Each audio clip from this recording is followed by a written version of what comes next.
All right. It's time to talk about RFK and autism.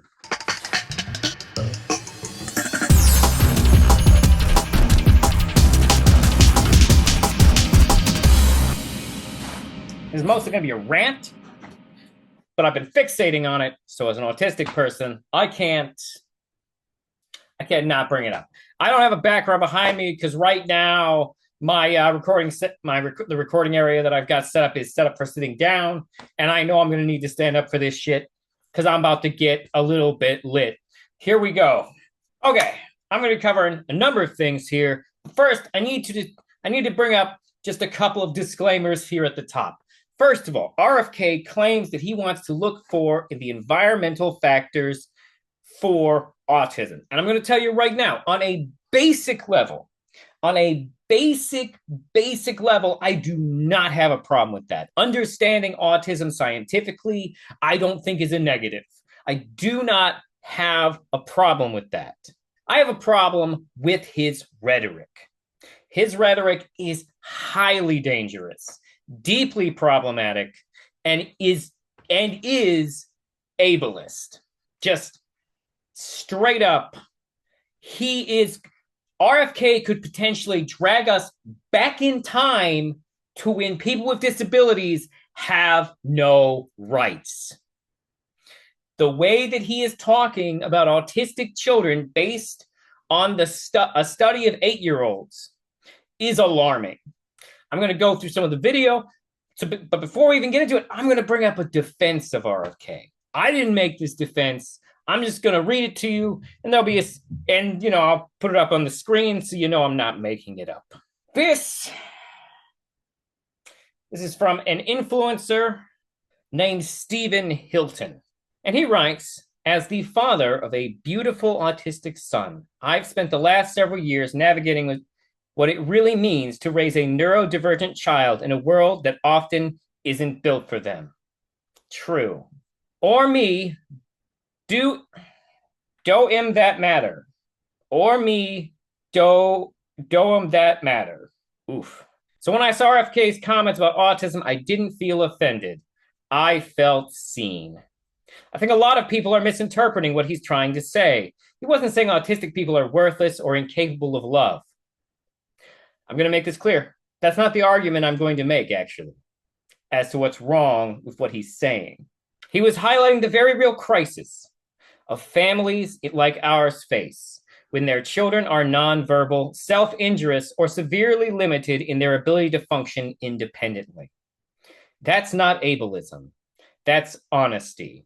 I think RFK is calling attention to something that needs more attention: the rise in profound autism and how little support exists for those of us living in it every day. That's not harmful. That's helpful. I love my son more than anything in the world, and no, I wouldn't change who he is.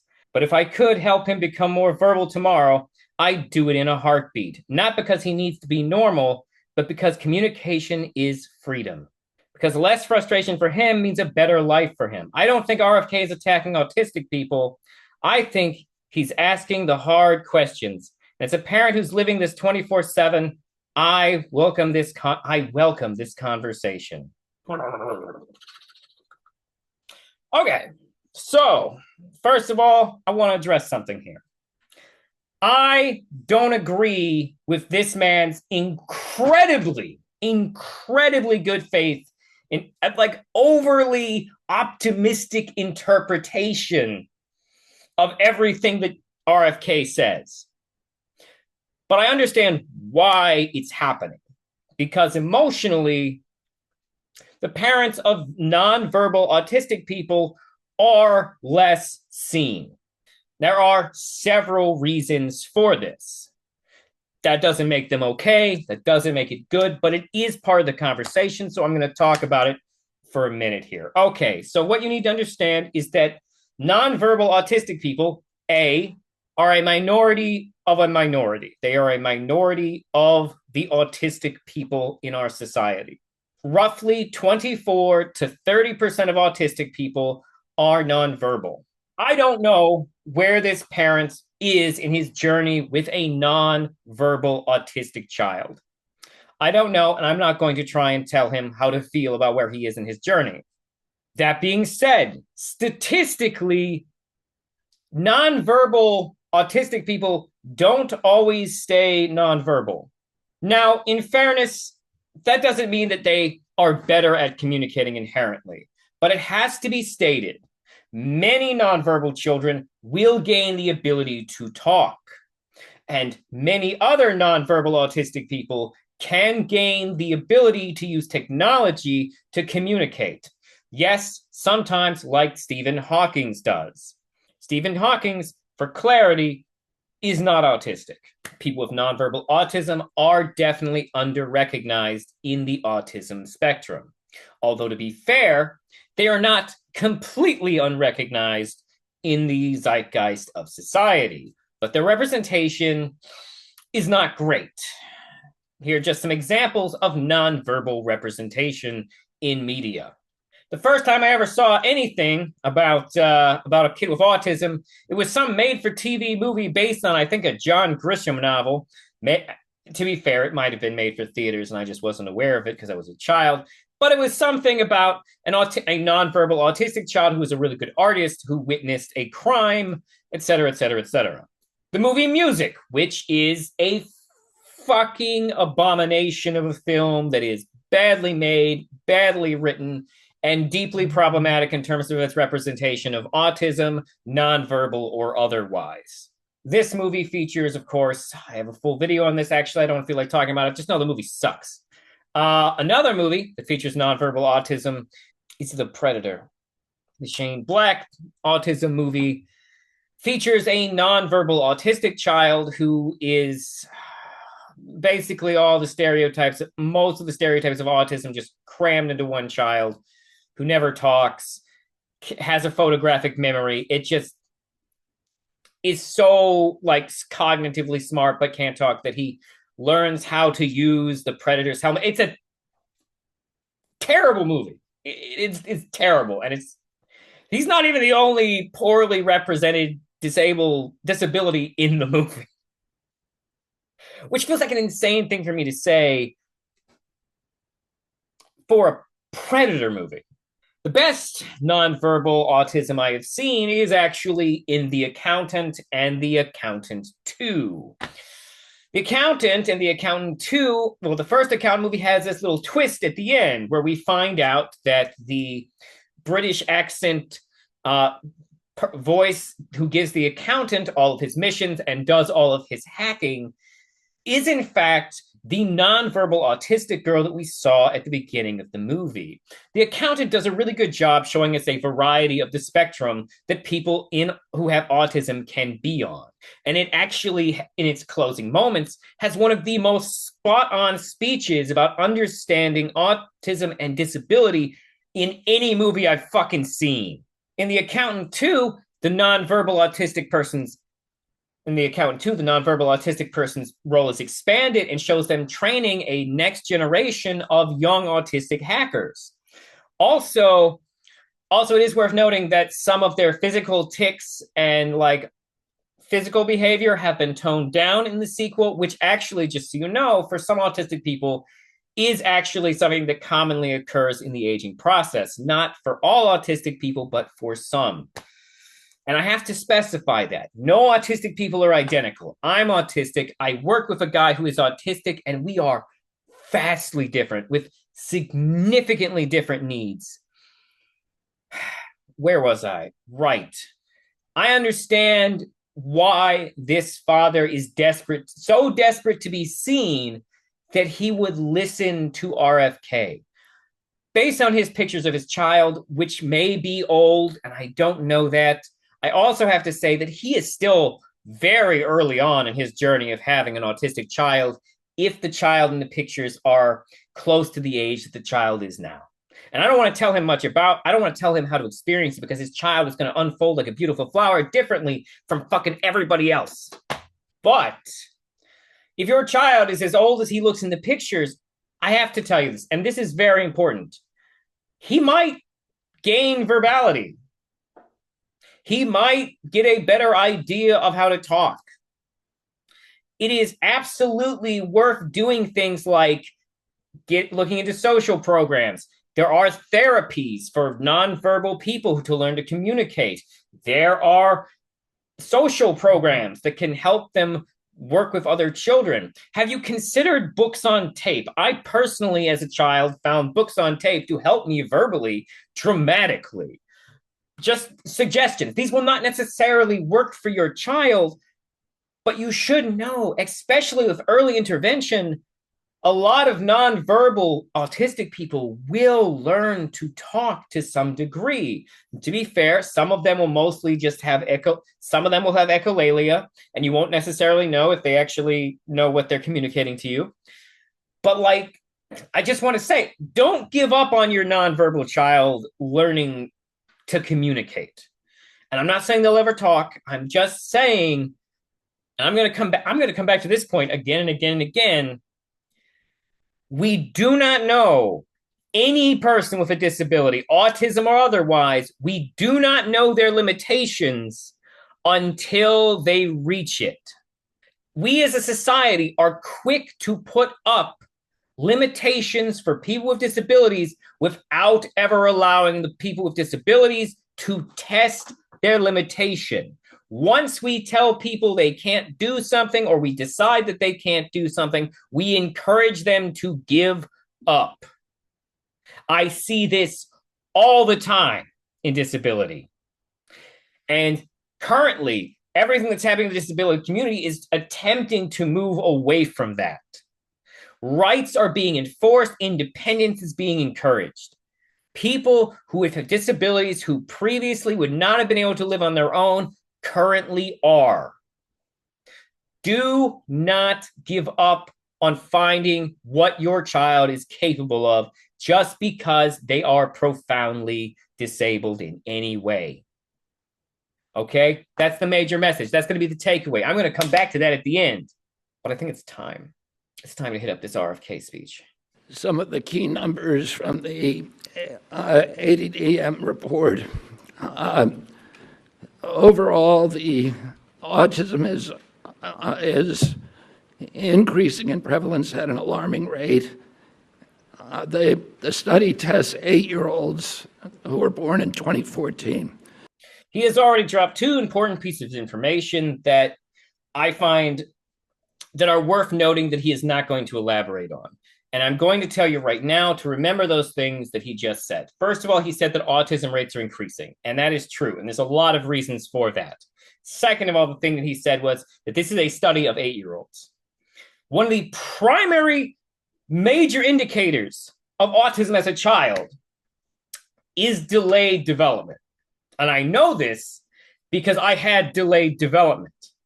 And it can start very early, okay? I had early childhood delayed development. That was the thing that ultimately got me my autism diagnosis, was that I found out that information from my parents and I could bring it to the doctor to talk about it. What does that look like? Well, an autistic delayed development looks something like this. And this is not necessarily true for everyone. This is what it looked like in me, and this is what it looks like in many other children, okay? Did not learn to crawl for a strange amount of time, like a long time. Then, however, when I did start to learn to crawl, I almost started walking immediately afterwards. This type of delay and then speed boost is pretty common amongst autistic children. I took forever to learn to talk, but when I did, I talked in full sentences. I took a longer than normal amount of time to learn to read. But when I did, my reading comprehension was above average, able to retain information on levels that not everyone can. Sometimes reading a play or a manuscript one time and being able to recall important information to pass a quiz. Get it scoring in the range of 8 to 10 out of 10. Delayed development is part of the key thing. The reality is that an 8-year-old autistic child it is very possible that they are going to unlock further function shortly after that or within a couple years of that. Once again, all autistic children are different. You cannot expect them all to do that. But realistically speaking, 8 is very young, and an autistic 8-year-old still has many years of development ahead of them. And by the way, these studies are 2 years later than they should be. And one of the things that we're going to do as we... And now he's making an argument that they should be earlier. What they should be is extensive. They should start younger, and they should go further into the future. Like, they should really be monitoring from like infancy to like the age of 15. If they want, like, I mean, actually, honestly, 18. Fuck it. Like, if you really want to know about autistic development, it needs to go further, okay? I was a late bloomer. I've been a late bloomer to everything in my life. I'm 40 right now. I might as well be 30. Here we go. Move this function to the Administration for a Healthy America, to the chronic disease division, the new chronic disease division, is we are going to have updated real-time data so that people can look at this, so Americans can understand what is happening. I might be wrong about this in my understanding of chronic conditions, but I do not believe that autism is a chronic condition. I don't think that that's how a chronic condition works. It technically is a disorder or a disability. And I don't think that those things count as chronic because we don't expect disorders to disappear. Unless that's all he means by chronic. Happening with chronic disease in this country in real time. And I'd have to wait 2 years to react. We don't wait 2 years to react to a measles epidemic, and we should not, or any kind of... Because to determine the cause of chronic diseases that are frequently environmental, it takes a longer time to break down causation and correlation. It's not like a virus that spreads fucking like fire. What the fuck? What? Kind of infectious disease. We shouldn't have to do that for diabetes or autism. The ASD prevalence rate in 8-year-olds is now 1 in 31. Shocking. That is the scary way to say that number.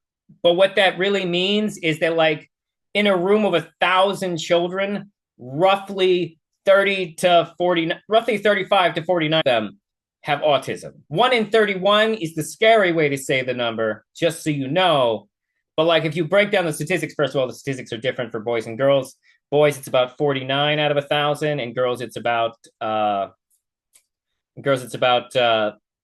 think it's 35. But I'll look those numbers back up. The point is that, like, he is actively choosing to say this number the scary way. There's an extreme risk for boys. Overall, the risk for boys of getting an autism diagnosis in this country is now 1 in 20. And as high in California, which has the best data collection. So it probably also reflects the national trend, 1 in 12.5 boys.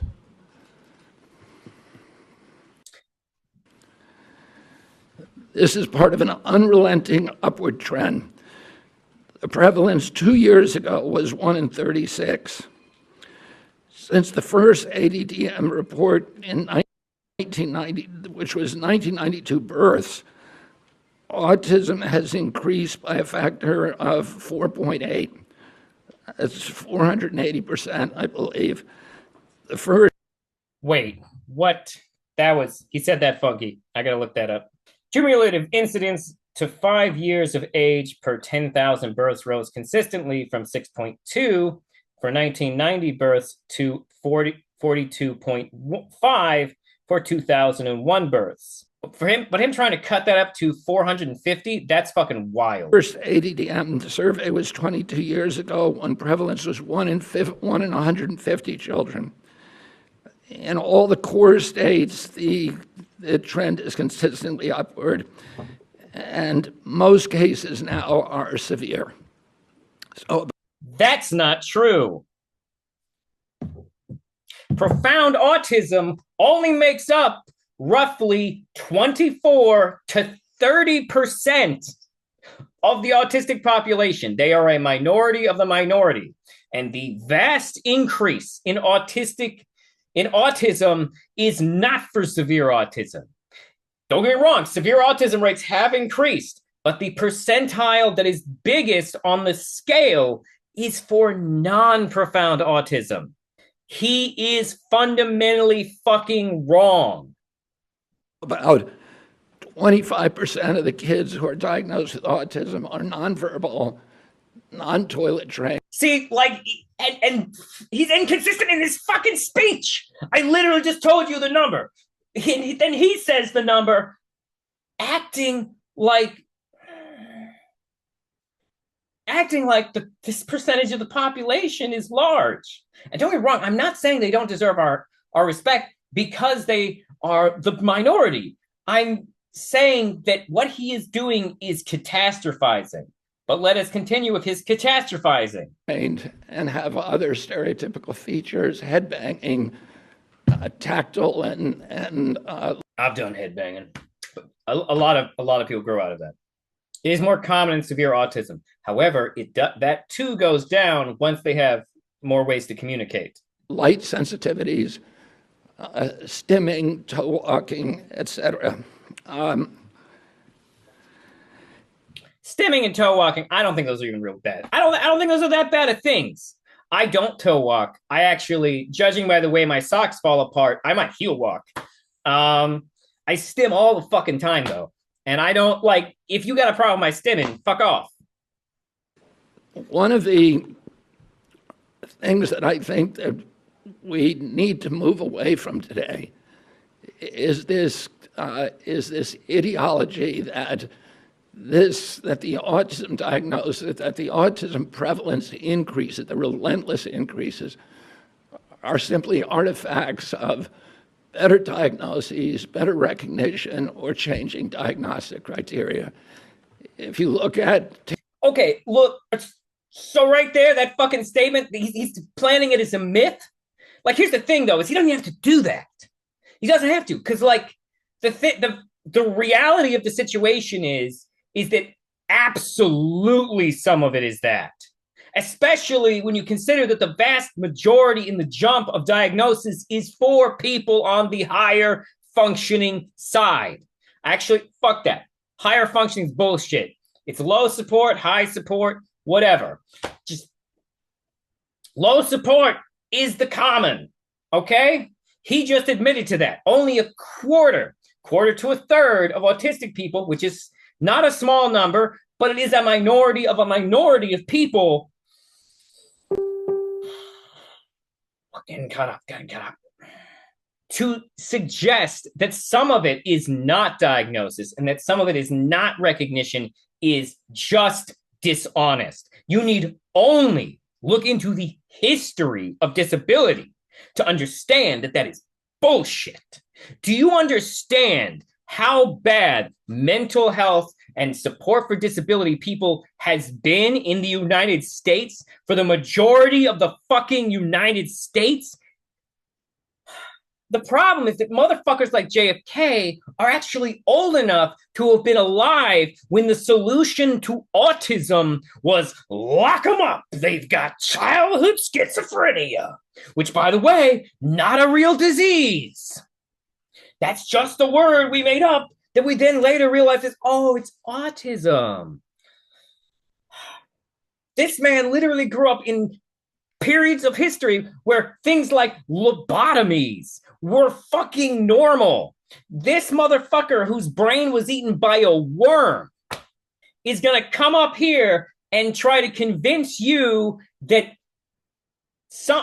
the idea that better science hasn't given us more diagnostic criteria to find autistic people is a myth. And that's fucking insane. Because it's at least some of it.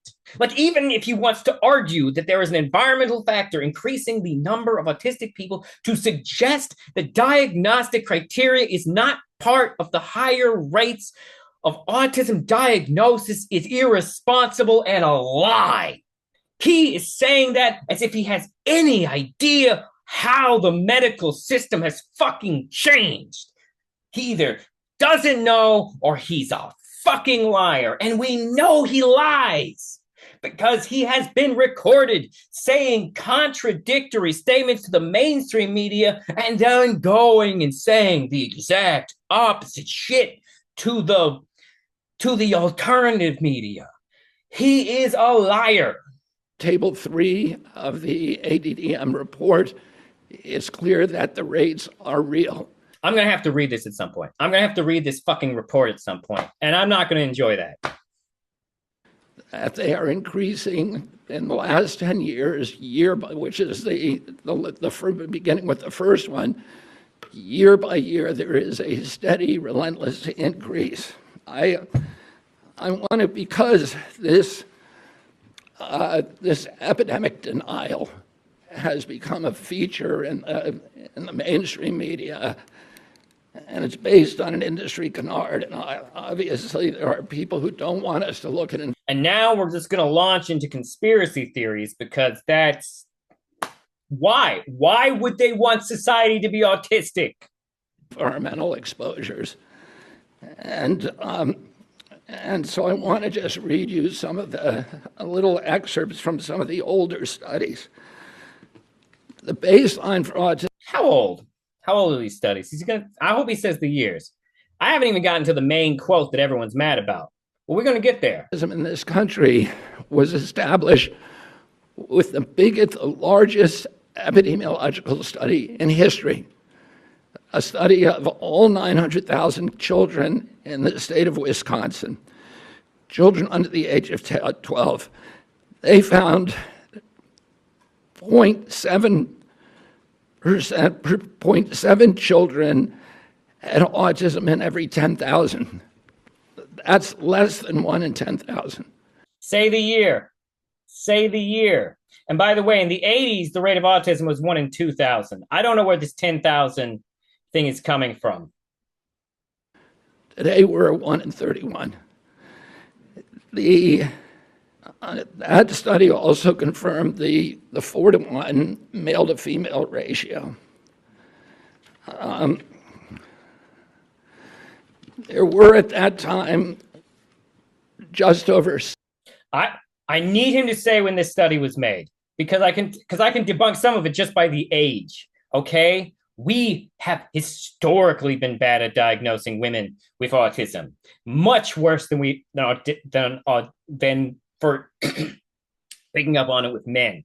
Possibly because women are meant. Possibly because society has wanted women to be quiet for an extensive period of time. So women being quiet and unsociable wasn't that weird of a thing, I guess. But like some things manifest differently in boys and girls when it comes to stuff like this. When is this study from? I need to know. 60 children in Wisconsin with autism. And today. Also, I'm just going to say it. I take issue with the fact that it's just Wisconsin. Like, for starters, I'm not saying, like, at the end of the day, your data set is set for Wisconsin. And that's only an issue because that means that study can only control for factors of things that are true for Wisconsin. We don't know if other states had higher rates. We don't know what environmental factors might lead to a lower or higher rate of autism. So, like, he's making it sound like the fact that it's this whole state of Wisconsin thing is a great data set. And to be fair, numbers-wise, it's a good data set, but it's a data set that is all from one area, which is going to change some of the dynamics. It's around 20,000. In 1987, there was another exhaustive study, a peer-reviewed study in North Dakota, set out to count every child in the state with a pervasive developmental disorder, including autism. That study. So right now, real quick, that study's not just about autism. Whatever number he's about to say, unless he specifies autism, includes other people. He meticulously combed through every record, every diagnosis, and he even conducted in-person assessments of the entire population of 180,000 children under 18. The autism rate Once again, numbers wise, it's a great number of people to test. Problem, it's only one state, which means that environmental factors cannot be controlled for, and we won't know how it compares to other states. Found was 3.3 per 10,000. So that's in line with the 1 in 10,000 that was found in Wisconsin 17 years earlier. Oh shit. 17 years earlier? Oh my God. No, I don't trust that study at all. That study's fucking bullshit. Do you understand that would be in the 70s? Do you know how fucking bad we were at this shit in the 70s? People weren't just going to let their kids get these tests in the 70s, because the 70s was like the last decade where doctors were like, oh yeah, your kid got a brain disorder. Let's just lock him up. Oh, by the way, we're going to sterilize him too. These are going, if this is from the 70s, then there are going to be almost no high functioners. There's going to be almost no low support people, because back then you were just a little off. I already, no, like knowing what I know about the system at that point in history, I do not trust that study. That study, absolutely back then, they did not know how to look for, there were some people still diagnosing children with autism as having childhood schizophrenia in the 70s. For context, today, the last number of 1 in 36 is 83 times higher. In 1987, out of every 1 million kids, 330 were diagnosed with autism. Today, there are 27,777 for every million. If you to use the million is an interesting way to do it. I'm not going to fuck with the numbers. Honestly, I might delete everything where I talked about numbers, because I do not do math. Accept the epidemic denier's narrative. You have to believe that researchers in North Dakota missed 98.8% of the children with autism. If it was the 70s, that's 100% fucking possible. You don't, like 17 years. Wait, no. Wait, 17 years before 1987. This is 1970. The very beginning of the 70s. We didn't even start to understand. Did you know that we used to lock people up for dyslexia? Dyslexia is now considered, dyslexia is the most common cognitive disability in America, just so you know. And we used to lock people up for having that. Just take away all their rights. Lock them up, medicate the shit out of them, let them live in their own filth. He is quoting studies from a period of history where we fucking did that. Thousands of profoundly disabled children were somehow invisible to doctors, teachers, parents, and even 100%. Do you understand what we did to those children back then? The 1970s would be the start. In the 1970s, the start of the movement to give rights to people with disability. That's when it happened. The 70s were a turning point. It would 100% unsurprise me that they overlooked large amounts of disability, because only people whose children could not pretend to function would be caught. Their own study. The same researchers who followed the original cohort for 12 years to double-check their number, they went back in 2000 and found that they had missed exactly one child. So doctors and therapists in the past were not stupid. They weren't. Yes, they were. Yes, they were. Missing all these cases. The epidemic is real.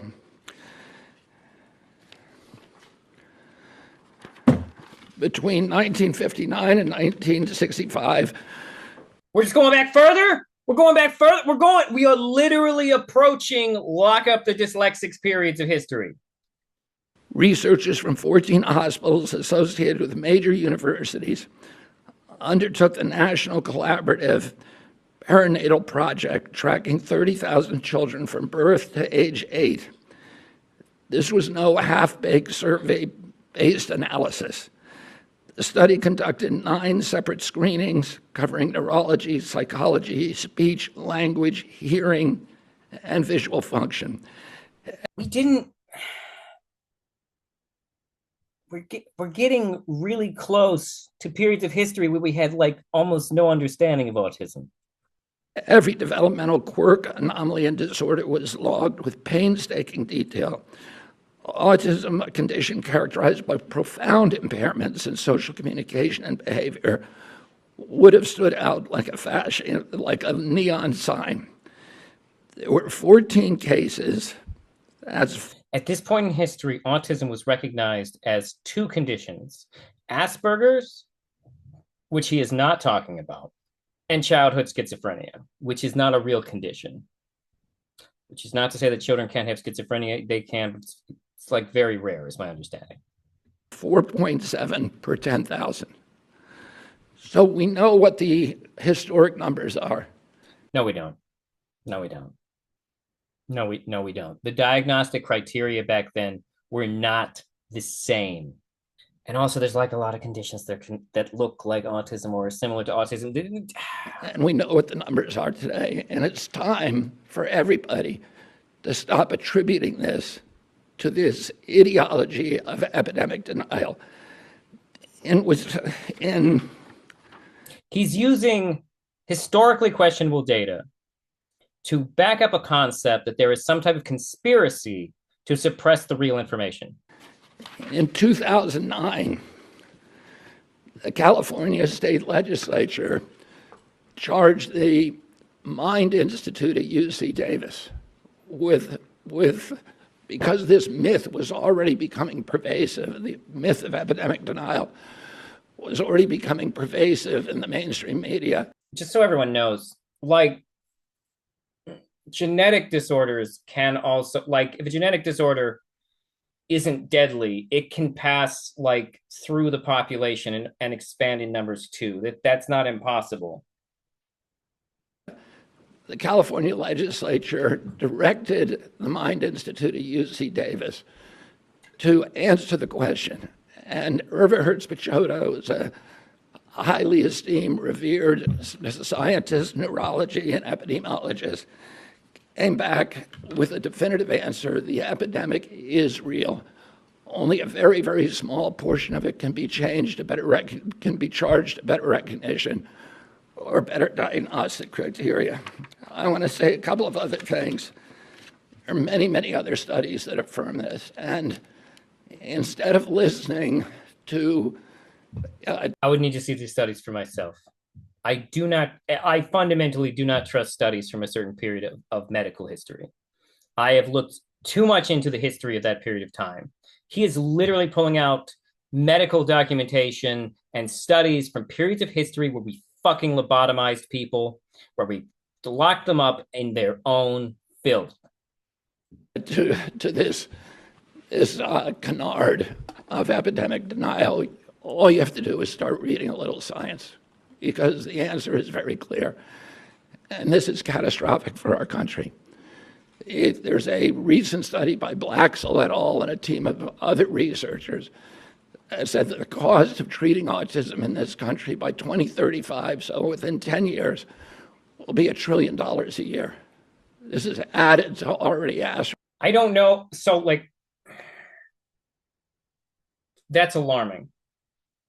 Not just the fact itself, but what he's doing with the fact. First of all, that's a very dangerous fact. I'm not going to say that we should suppress that information, but the number one reason that people would bring it, but that is literally the type of fact that eugenics people would try to use to back up eugenics theories. Astronomical healthcare costs. And then there's an individual injury. These are kids that this is a preventable disease. We know it's an environmental exposure. Most studies indicate that it is probably an environmental exposure to something in the womb, just so everyone knows, including a current lawsuit against Tylenol. Side note, lawsuits aren't actually the best way to determine if a drug is good or bad for you. It has to be. Genes do not cause epidemics. They can provide a vulnerability. If a gene is pervasive enough, technically it could, because genes can get passed on through fucking.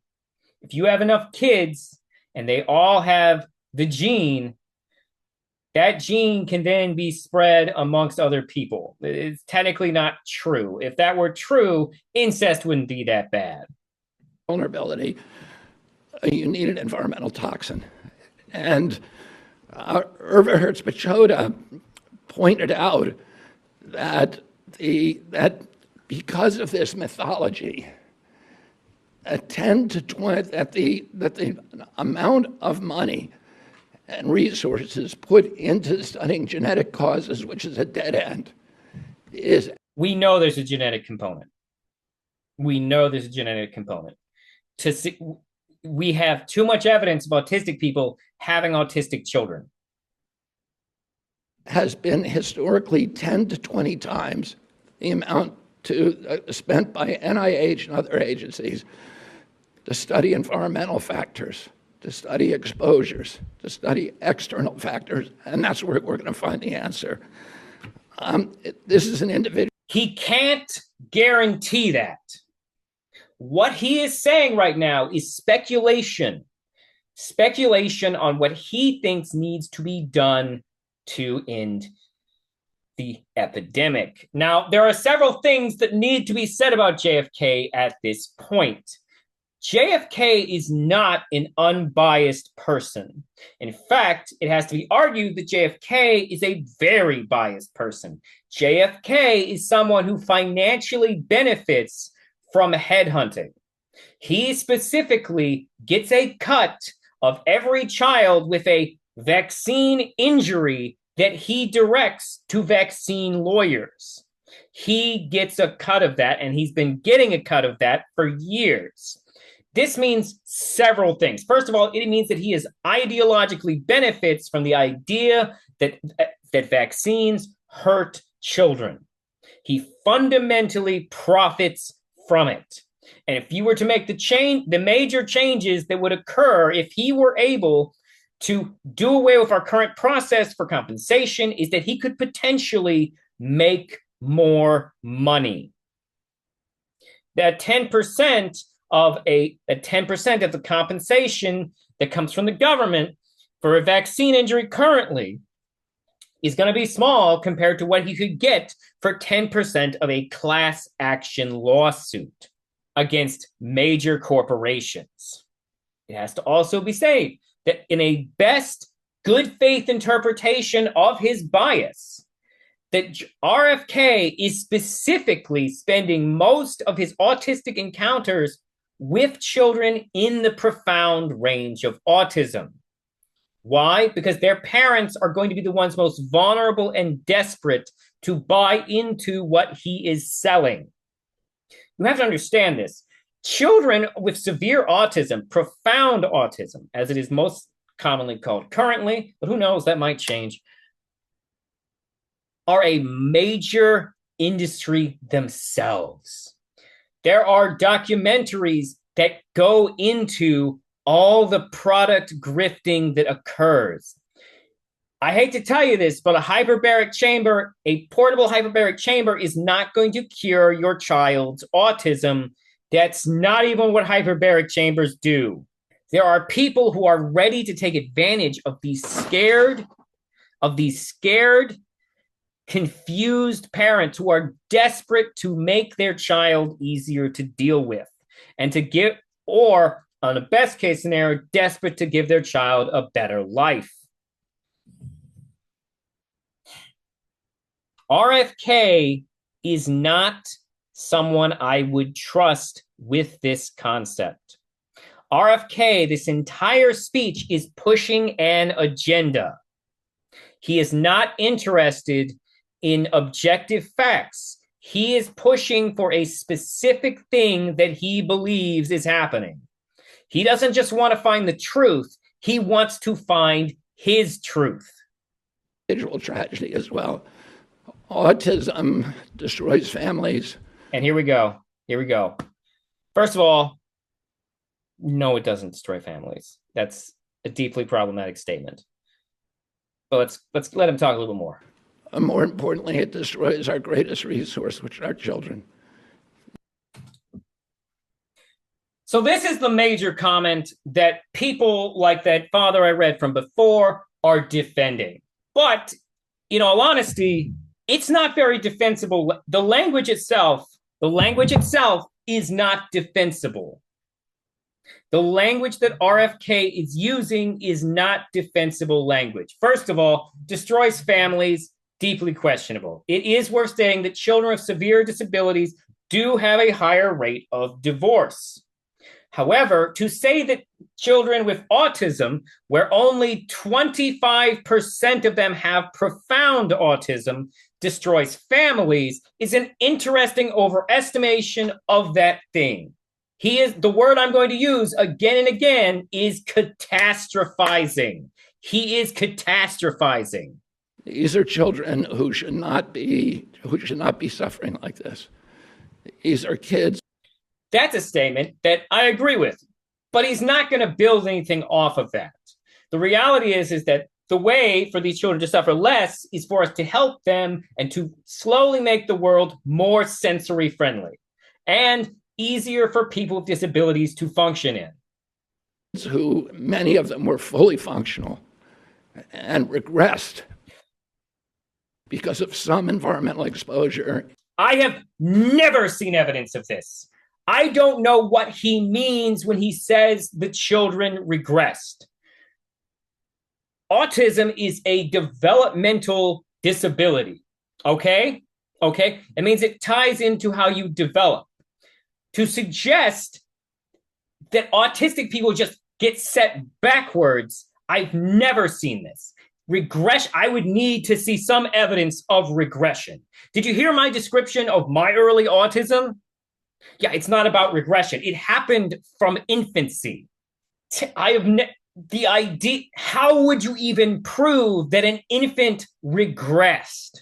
You don't just forget things when you become autistic.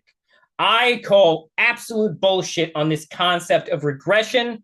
It is just something said to take advantage of vulnerable parents who are scared. Into autism when they're 2 years old. And these are kids who will never pay taxes. They'll never hold a job. I wish I didn't pay taxes, motherfucker. Actually, on a philosophical level, I actually approve of and agree with taxes as a whole. But, they are a pain in the ass. They'll never play baseball. They'll never... A wild statement to say that they would never play baseball or any other sport. Okay, I don't know about baseball specifically, but I'm going to let you in on a secret about the disability community, okay? All right? Because yes, people with profound autism have a disability. The disability community has a ton of sports. Like, we do sports for people with disability all the time. There was a fucking movie last year or the year before, I can't remember, where Woody Harrelson taught people with disabilities to play fucking basketball. It was called Champions. I haven't seen it, but I kind of want to. And that shit's based on real programs. I've seen people with disabilities play specifically basketball. There is fucking wheelchair basketball. We have the Special Olympics. And then we have the professional level of disability sports, the fucking Paralympics. To suggest that people with autism will not play sports, which, by the way, is which is actually one of the recreational activities that we give people with disabilities the options for, is fucking unhinged. He does not know shit about disability and how it intersects with sports. Fucking wild. They'll never hold a job. I almost forgot about the never hold a job part. I've held multiple jobs. I have 2 jobs currently, okay? And people with disabilities, sometimes pretty profound disabilities, still get jobs. I know, because I work in the disability community. I know lots of employed people with pretty significant physical or even cognitive disabilities who have jobs and pay taxes. They'll never play baseball. They'll never write a poem. I have specifically worked with autistic people who write poems. I know an autistic guy who also has cerebral palsy who published a poetry book. They'll never go out on a date. There's a literal Netflix show about them going on dates. Now, I will say that autistic people do struggle with dates because dates are based around social criteria. But that doesn't mean we don't. And sometimes the best thing for autistic people is just date another autistic person. That works out pretty nice sometimes, to be honest. I highly suspect that most of the women and non-binary people who have dated me may have been undiagnosed autistic. It's a little, so like, yeah. Many of them will never use a toilet unassisted.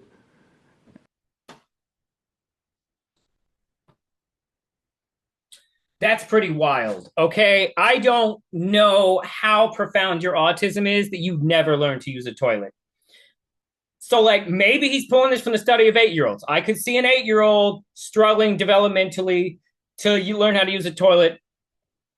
That theoretically is in the range of possibility for developmental delays on a child. But to say that they're going to live their whole life without being able to use a toilet unassisted, I can't even wrap my head around what the fuck he is talking about. Because in my experience in the disability community, and my experience is not all experience, let's be real, most people who need assistance using the toilet are in wheelchairs. And on top of that, most of the people I've worked with in wheelchairs can get off their own chair to get on the toilet if there are bars.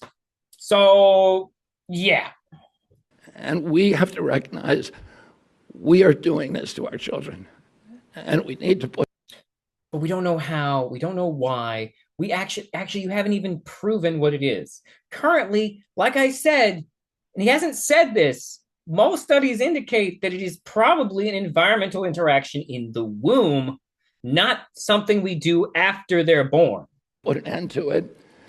And I think I'm going to have Walter Zaharodny, who is the most senior researcher.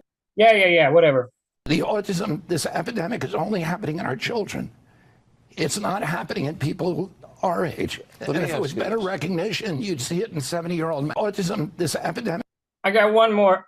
I need to show you one more clip of RFK because we need to put some further context into the arguments that he's making. The autism, this epidemic is only happening in our children. It's not happening in people our age. And if it was better recognition, you'd see it in 70-year-old men. Just so everyone knows, Sir Anthony Hopkins was diagnosed with autism at the age of 80. And I'll say this, I want to be very careful when I say it, because I've never seen a person with full-blown autism. I've seen many people with Asperger's and, on the spectrum who are my age. I've never seen anybody with full-blown autism. That means nonverbal, non-toilet trained. Is that you don't see?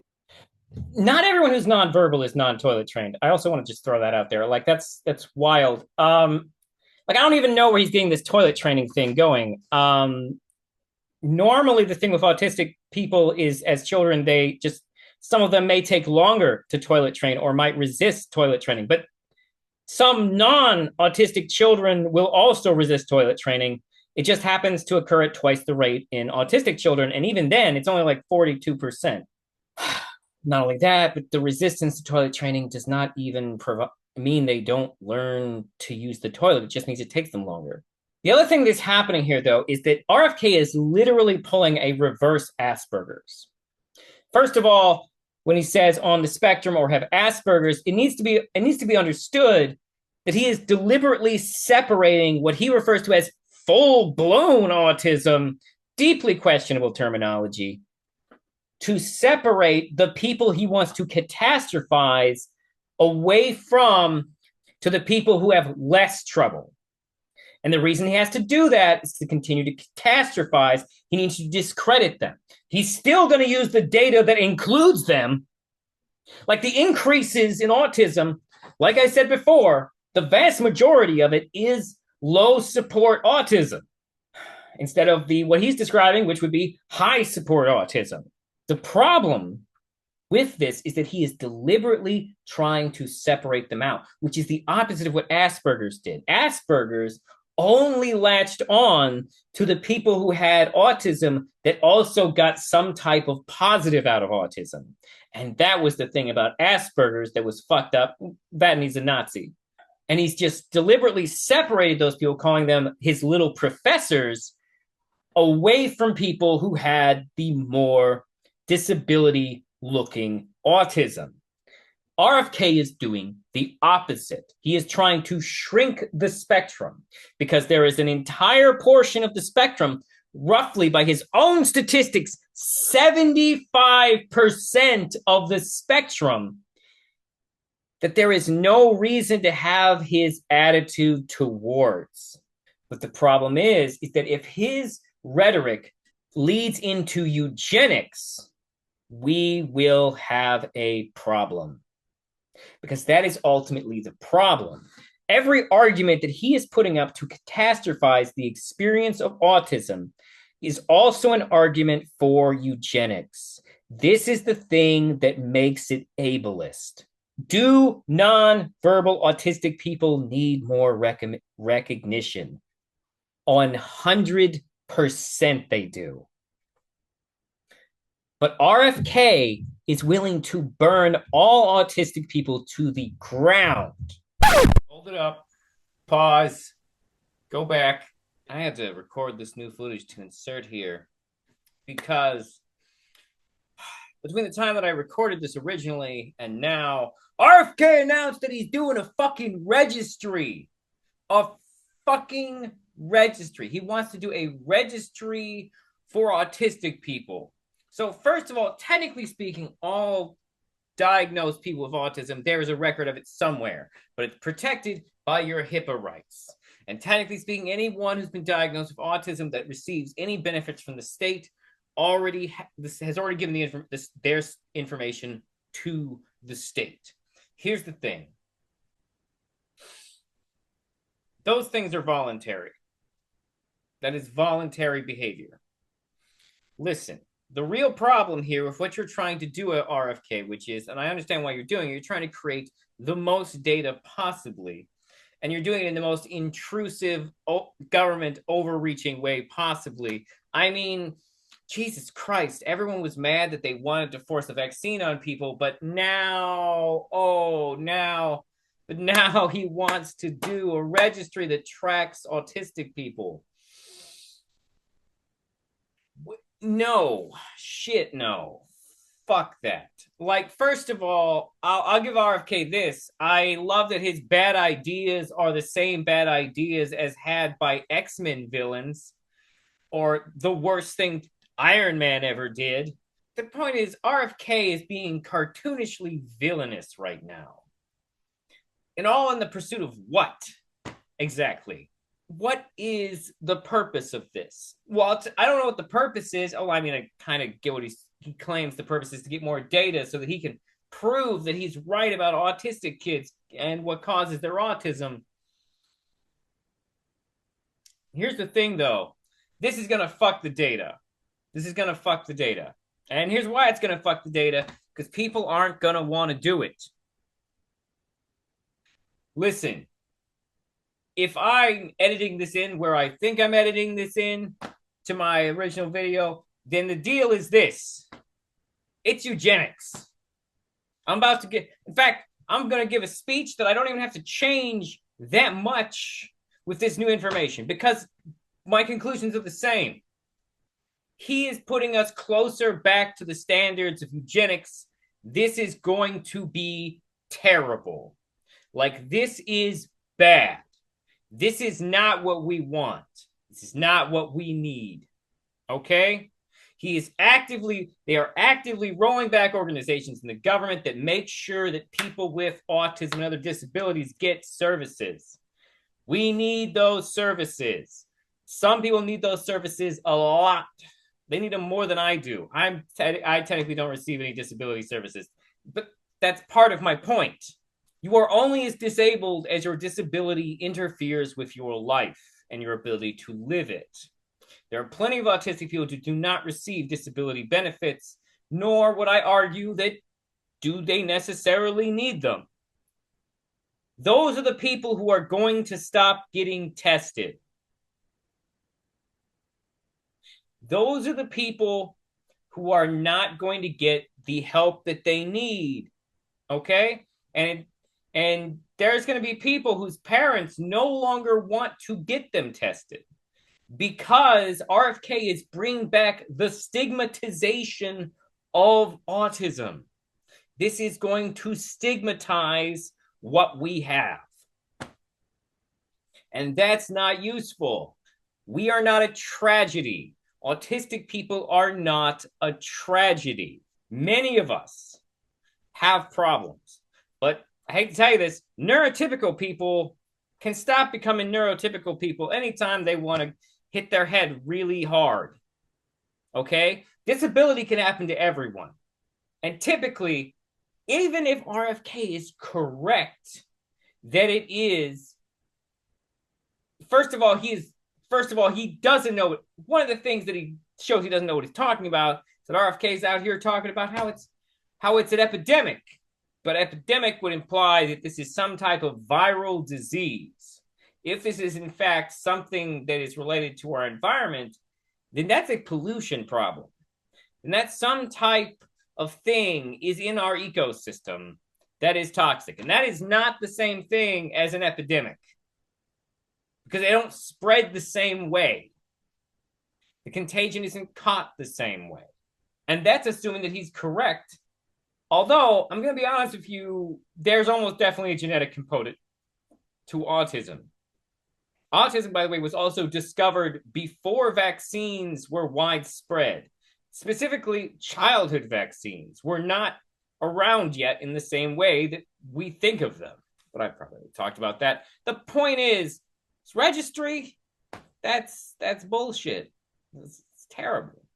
To prove his ideology. Because that's the problem here. He is not unbiased. He clearly has a bias. He's clearly pushing it. And he in no way is showing that he is willing to accept another version of reality, even if the facts don't align with his. He is willing to use outdated data from periods where we were primitive, like the 1950s. Go fuck yourself. Our research on people with disabilities at that time period was trash. And the way we treated people was borderline concentration camp based. People in cells, in their own filth, those that were able being forced to do manual labor. Asylums were horror shows. Have you ever seen the movie Sucker Punch? It is a studio mutilated film that was made as a commentary on the treatment of women in like genre fiction, but its depiction of an early 20th century asylum is alarmingly accurate. Those places were prisons for America's people that America didn't want you to see. They were funded by eugenics and the ideologies of eugenics. Their purposes were bad. And RFK's rhetoric could easily bring us back there. We don't need or want this. We do not need to catastrophize autistic people to justify looking into environmental causes. This rhetoric is highly dangerous and should not be allowed. RFK is an unhinged, dishonest man. We know these things. There is enough information about him in the public square. There are enough recordings of him talking for us to be able to tell that he doesn't know what he is talking about. Whether it's an interview with Cenk Uygur where he seems to fail to understand the primary principles of what a free market even is, whether it's his statements on eating roadkill, whether it's the fact that he thinks AIDS was caused by poppers. This is an unhinged person. And that's the charitable explanation, because the less charitable explanation is that he's just a piece of shit. All right, I got that out of my system. Whew, tired now. Anyways, thank you for watching. Please like and subscribe and all that mandatory jazz. If you want to contact the program, you can email me at rubenuncut@gmail.com. Please, if you disagree with me, if you think that you have proof that there is causal link between autism and vaccines, drop that shit in the comments. I'll read it. I'll look it up. There better be links, because I'm not here to listen to your anecdotes. I mean, I'll read them, but I'll also make fun of you. Anyways, thank you for tuning in. Have a wonderful whatever, wherever, whoever you are.